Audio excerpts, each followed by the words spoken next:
organization. We had like the leaflets that they like put in the baskets. And it was one of those, we really connected well with Josue and his vision and the vision of the organization, and it was really nice to do something useful. We also went out into the community. One group handed out hygiene kits, and then another group went to a local Episcopal church that was one of their community partners, their community hubs. There was a table set up, there were hot meals that were provided to people who would come in. About where Riley is standing, there were a series of tables where they could sit. Some of us were serving food. You can see the people wearing gloves were serving food. But some of us were simply there to talk with the people who showed up and just hear their story and hear what was going on in their lives and to pray with them if they wanted to be prayed with, to talk with them and just kind of acknowledge their humanity and the God that resides in them. So being fed both body and spirit. And one of their philosophies or kind of models is if they can get people in, right, through the food, then they can start to build relationships with people, and then people will be more open to potentially like other services that might be helpful for them to ultimately, hopefully, get them off of the streets and into some more stable condition. We tend to think here of Hawaii as like someplace you go to vacation, but there are many, many people that live there, and there's actually a very, like as a percentage of the population, there's a very high homeless percentage in Oahu. Thank you. Go ahead, Luke. So then our second service opportunity that was very different was we went to the fish pond. In some mission trips we do kind of the same service for the whole week. But this trip we had a bunch of different service opportunities. And one of the goals at the fish pond was really to learn more about the practices of land and farming in Oahu. So this is a picture of the fish pond looking out towards the ocean. They told us about how the fish pond was constructed by Native Hawaiians. So they had this like more sheltered area, and then they have these like slots that were small enough for the little fish to swim through. And then the little fish go into the pond and they get fed, and then they get too big and they can't swim back out. And so then that provides an opportunity and a food source. And one of the things that we learned about was that before colonialism, basically, the islands of Hawaii were able to feed themselves. They had everything they needed. And now, based on like the practices that we have now, I think they told us maybe they have about 14 days worth of food in Oahu to feed everybody. So if there was a really bad storm and they couldn't get that food, it would be really problematic. And so the people that are working on the fish pond are saying, hey, like it doesn't have to be this way because it hasn't always been this way. And so they're trying to bring that back.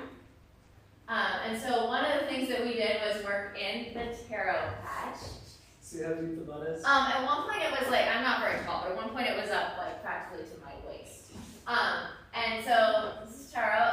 Taro is like a starchy root vegetable, kind of like a potato. Originally, before the plantation, like Dole and places like that showed up in Hawaii, they had a pretty like functioning ecosystem where the water would rain in the mountains and then it would flow down and get the nutrients, and a lot of that has been interrupted, and so they're trying to bring that back. So these are the big leaves on the taro plant, and then the roots are in the mud. And so we were walking in around the patches in the mud and pulling out the weeds. It was a dirty job, but it was a fun job. You might notice that there's some other people other than just us. They also, at this fish pond, have other opportunities for people that live there to serve. So there were some people from like companies that were serving as well, and trying to give back and learn. And some people, like Henry, really threw himself into the service, literally.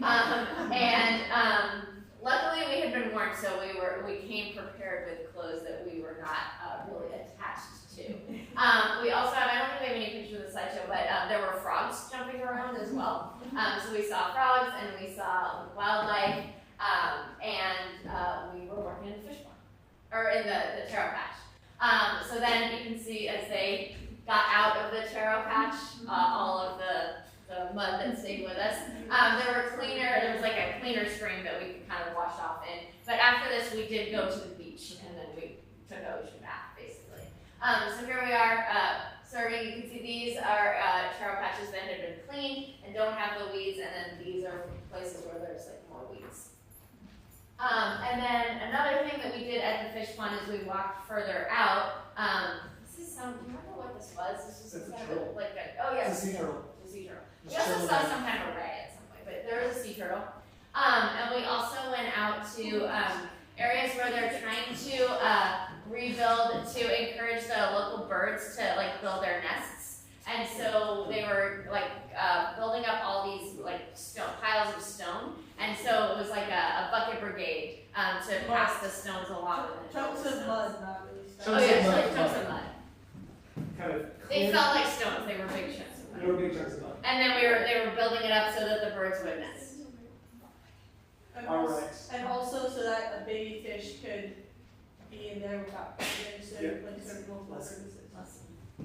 Because all of the animals, like work together to provide a living. All right. Next, we went to another taro patch. This one's on the North Shore.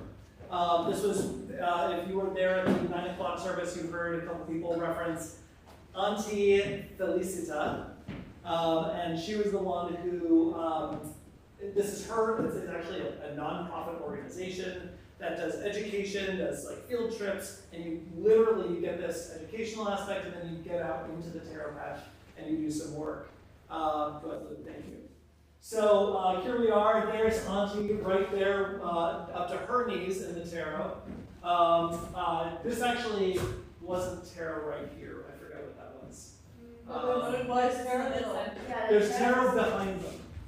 The taro right there. Anyway, so it was a beautiful day. We actually met back over there by her house. She lives there. She works there, and she gave us this long introduction and welcome and education about the ecosystems and the importance of taro and the kind of the spirituality of some of it. For what it's worth, the woman was absolutely radiant. She just, like, when we left, we piled into the van, and one of the youth groupers said, okay, I'm just going to say this, I think we just met God. And we're like, and all of us were like, no, you are, that is absolutely, she was just so, her passion, her love was just so radiant and moved us all really enormously. We didn't actually end up doing that much work for her either. She had actually had a group in the previous day that had done a lot of work. We did clear out, we did get, again, up to our knees into the water, clearing out weeds so that the water would be moving. It was like one of the waterways that fed in and fed the taro patches. But it was funny, for as little work as we actually did for her, it was one of the most impactful experiences that we had as a crew. Go ahead, Luke. So here we are in the trench digging out. We've got little mini scythes that we are pulling out and slashing weeds and throwing them onto the side. And then there's Thorn, who's got a rake who's gathering the leaves. Go ahead, Luke. Here's the group afterwards, very happy. And again. And then she has a place where we could wash off, and there were tiny little fish that would come in and nibble away at your little dead skin, kind of like, get a little spa treatment there. It was very good. We also had to wash off before we went into the fish pond because one of the things that she told us, and one of the things we learned in Hawaii, is that a lot of the sunscreen that we're wearing, which is good because we don't want to get skin cancer, but the sunscreen has chemicals in it, and then when you're working in the water in the taro patch, the taro is like soaking that up, and that is bad. And even the reef safe stuff that they say, it's still chemicals, and it's still stuff that, again, we need it because I'm K-State, right? I need to protect myself from the sun, and those are chemicals that are getting into plants, into the ecosystem, and so we wanted to wash off before we engage them. And then she gave us, her and her husband gave us taro as well. So we got Yeah, they pounded a bunch of taro for us, and the uncle was just going at it. was it? Uncle Steven. Uncle Stephen was just pounding away and talking to us, and it was just their welcome, their hospitality, their generosity gives us a lot of insights into the kind of hospitality that we talk about at church, and that we hear about in the scriptures, right? Those rules of hospitality and love and welcome and care for complete strangers who you're treating as family. All right. And it was also really powerful because later you're going to see another picture of us at the luau, but one of the things at the luau, they had all these different activities to do, and one of them was like involved around taro, and for a lot of people, right, that just showed up to Hawaii, they just saw that and they were just like, oh, it smells like a potato. But we had this much deeper experience because we'd actually like seen what it took to get there. So as we always do on mission trips, it's important that we're serving, but we're also having fun and building community. So we got to shave ice in lots of different places. This is like the fanciest shave ice place that we went to. It was very gourmet. We also got a sense of like other parts of the history of Hawaii. So the first day we were there, we went to the Pearl Harbor Museum. And we took the tour out to, or we took the boat out to the memorial for the USS Arizona, and we were able to learn a little bit about the history of Pearl Harbor. I think this was really meaningful for a lot of us. It was especially meaningful for me because my grandfather had been stationed at Pearl Harbor, and he was actually there. I mean, not there now, but he was there when it was attacked. He's a medic.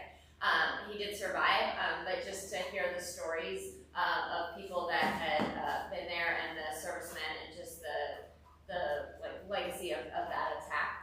It's still run by the U.S. Navy, and they did a really good job of kind of setting the tone that it's not just a tourist attraction, but especially the USS Arizona is a tomb, that there are hundreds of people that are buried in the USS Arizona. And something else that we learned that I don't think any of us knew before is that there were very few survivors from the USS Arizona, but people who were a survivor and then passed away later had the option to actually have their ashes put in with the USS Arizona if they chose. We also took a tour of the Ohlone Palace. So this is the palace for the Hawaiian royalty, and we learned more about the history of the kings and the queens. We also went through the museum at the palace. If I could just pause for a hot second. We are actually super excited today that we are graced by the presence of the very Reverend Heather. What's your last name, Heather? Thank you. Heather is the dean of the cathedral in Honolulu. She happens to be visiting St. Mary's this weekend, on the weekend that we are talking about youth ministry and all that stuff. So the cathedral is right across the street from here, isn't it? So, I mean, it's like all very, very, like when Queen, tell me her name again. Lily. That one. Was imprisoned by the Americans who overthrew her.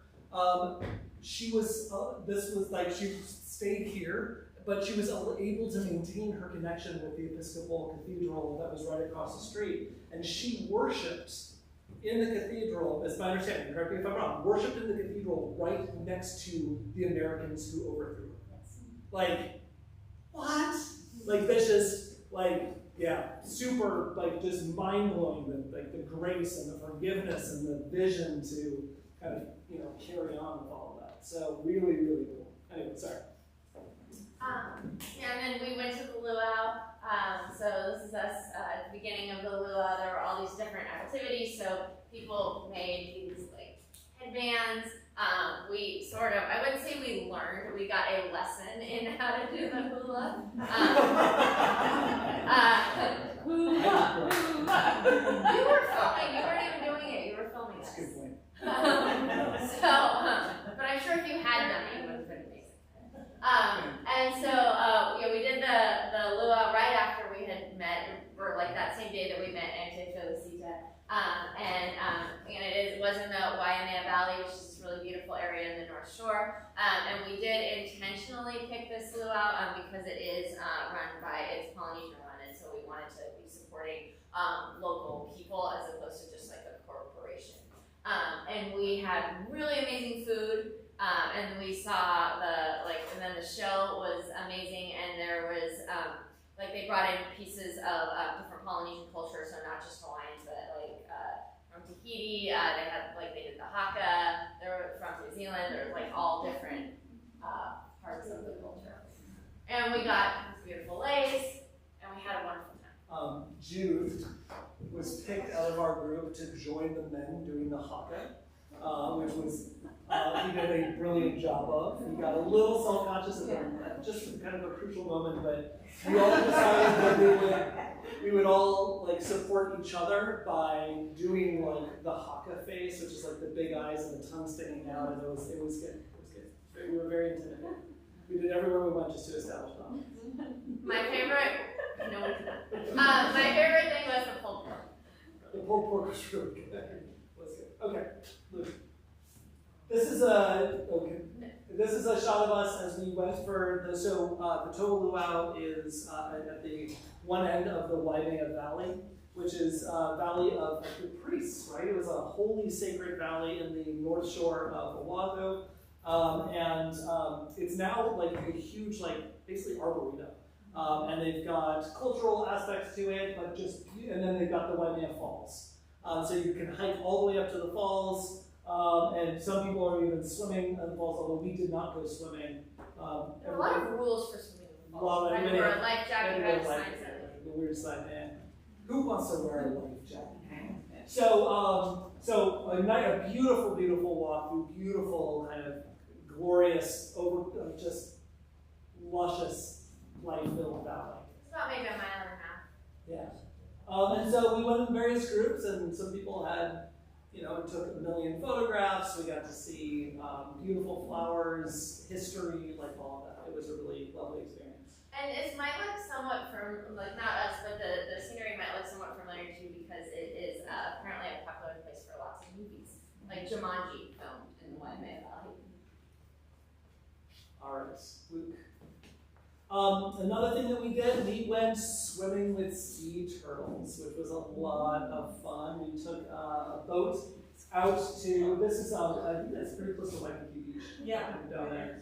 So we went out to a place called Turtle Canyon, where such rocks exist not very far below the surface, where the turtles themselves like to swim around and they use the rocks to scrape stuff off. Yeah, and then there's like fish that eat the like stuff off their shell. Yeah. And so it's like they're getting like a bath. So it's like a turtle car wash. We were one of several, we were probably 4 or 5 boats that were out there that would anchor, and then you could just get in there with your snorkel and just float around and see the turtles like swimming around you. And then one of the guys from our boat dove real deep and came up with an octopus attached to his chest and was showing that off, and like that was super cool. And just like the water was peaceful, it was warm, it was just you were just kind of sitting there rocking around. We had flippers so you could propel yourself and follow the turtle around. We were not allowed to touch the turtles. That is a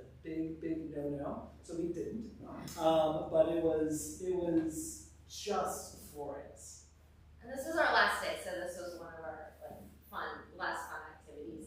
And it was one of the things that we were lucky enough to be able to do because we stayed at the camp that had the kitchen, and we were able to really budget with our meals. We were able to do. Yeah, and the fundraising efforts, right? The amount that And this parish contributed to help make this happen allows for these types of experiences to happen. So this was our last night, and we went back to the first beach, and we saw the sunset. We had Hawaiian barbecue for the last time, or for the last time in Hawaii, and then again saw the sunset. It was really, really beautiful, and then went back to the house for our closing activities. And then we got back and kind of returned to our lives, and different, right?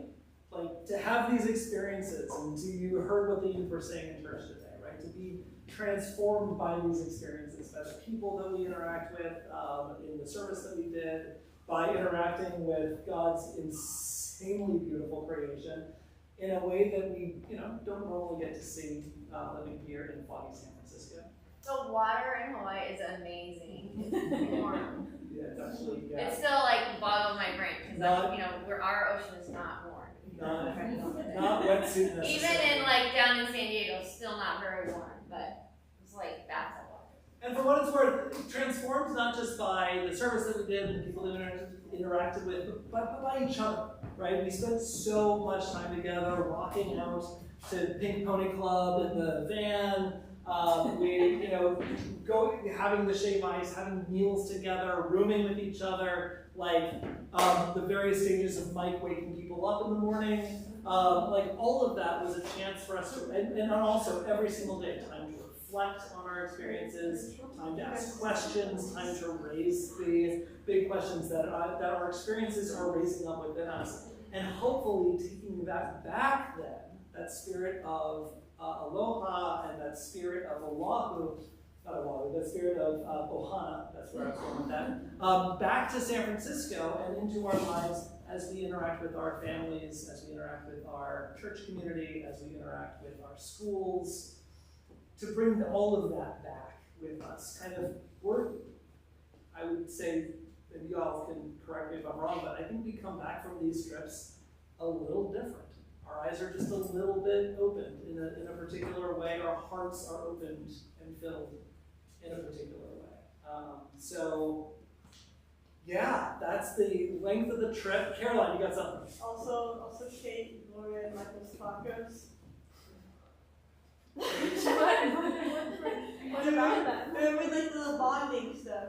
And then Kate Gloria made tacos for dinner. They were ridiculously good tacos. Yeah. They were quite possibly the best tacos I've ever had. Right? And One Thorn made the beans, right? of the things Yeah, everything made generously. we did have, like, part of the expectations on the trip is when we're in families together and we're in spaces together that we have responsibilities.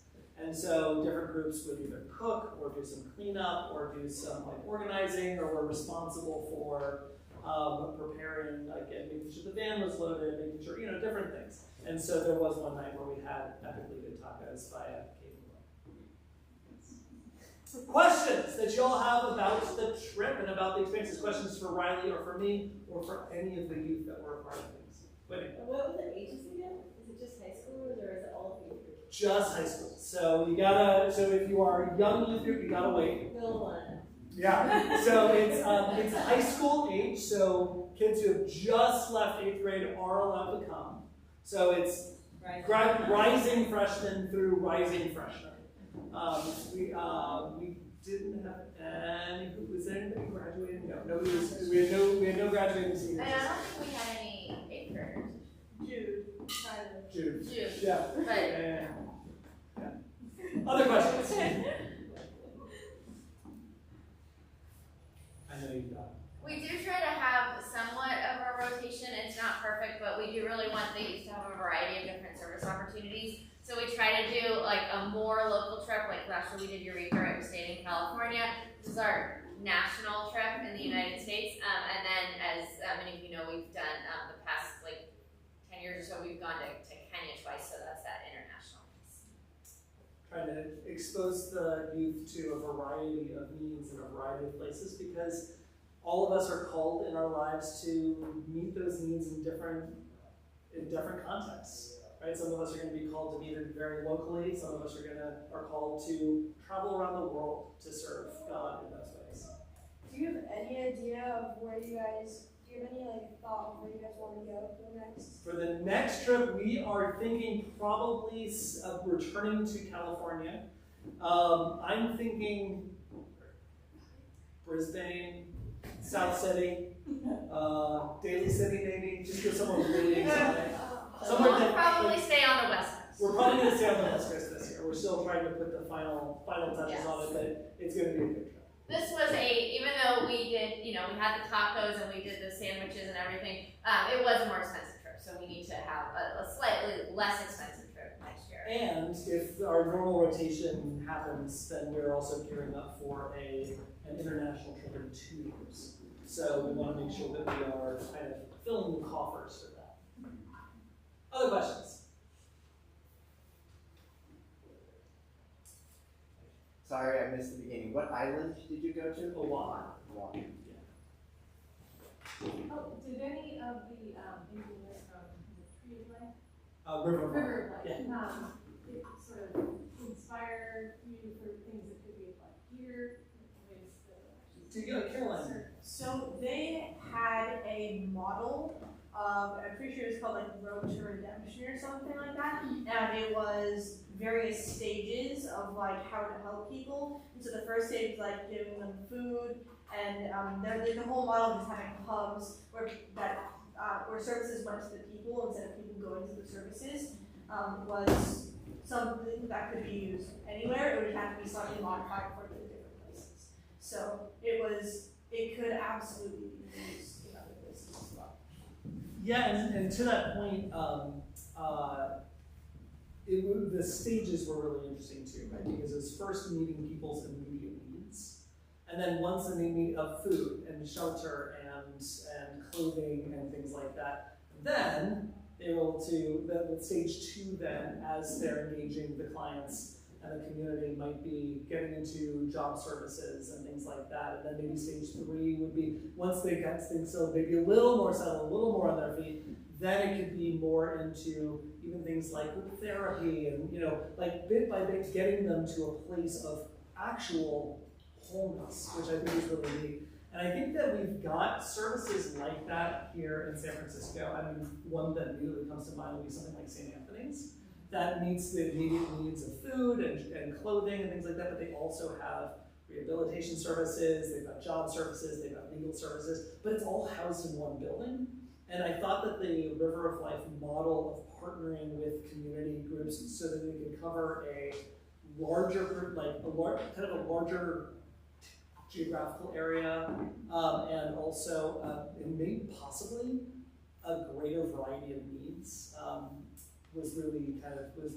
I'd be interested to see if a model like that, they're looking to export that model to other places. They've got, what does they say, maybe in Southern California, they had some people who were interested in it. It's like the San Diego area. So people are beginning to be like, oh, okay, yeah, I dig that. Like, how could we replicate that in other places? Well, and because a lot of their model too didn't involve like them having their own services for all of these things.